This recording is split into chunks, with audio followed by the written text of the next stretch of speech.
దేవుడు నా జీవితంలో నిశ్శబ్దంగా ఉన్నాడంటే ఆయన పని చేయడం లేదని ఆపేశాడని అర్థం కాదండి. యెషయా 64వ అధ్యాయం 4వ వచనం చూసుకున్నట్లయితే, తన కొరకు కనిపెట్టి వాని విషయమై నీవు తప్ప తన కార్యమును సఫలం చేయు మరి ఏ దేవుని ఎవడును నే కాలమును చూచి ఉండలేదు, అట్టి దేవుడు కలడన్న సమాచారమును మనుషులకు వినబడలేదు అని చూస్తున్నాం. ప్రియమైన దేవుని సంగమా, మన జీవితంలో దేవుడు స్పష్టంగా మాట్లాడిన కొన్ని కాలాలు ఉన్నాయి. అలాగే కొన్ని సందర్భాలు ఎంత ప్రార్థించిన జవాబు దొరకని సందర్భాలు కూడా ఉన్నాయి. ఎంత ఉపవాసం చేసిన మార్పు కనిపించిన సందర్భాలు కూడా ఉంటాయి. అప్పుడు సైతాను మెల్లగా వచ్చి మన చెవిలో చెప్పే మాట ఏంటంటే తెలుసా? అబద్ధం. దేవుడు నిన్ను మర్చిపోయాడనక మాటను వాడు చెప్పేవాడుగా ఉన్నాడు కదండి. ఈరోజు పరిశుద్ధాత్మ దేవుడు చెప్తా ఉన్నాడు, దేవుడు మౌనంగా ఉన్నాడు కానీ నిర్వీర్యంగా లేడు. ఆయన కనిపించకపోయినా నీ కొరకు నిరంతరం కూడా ఆయన పని చేస్తూనే ఉన్నాడండి.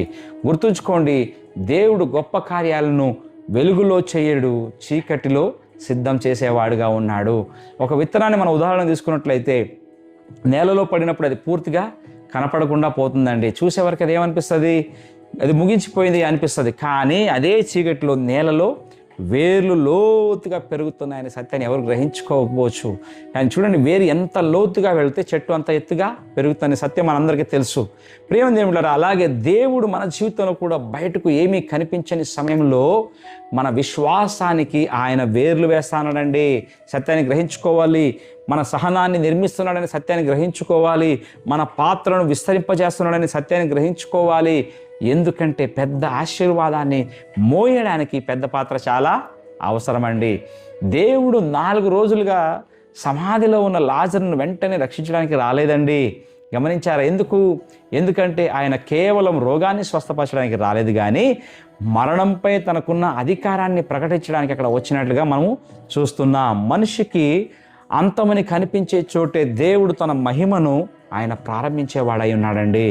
మన జీవితంలో దేవుని నిశ్శబ్దం ఆయన నిరాకరణ కాదు, అది మహిమకు ముందు వచ్చే సిద్ధపరిచే సమయాన్ని మనం గ్రహించుకోవాలి.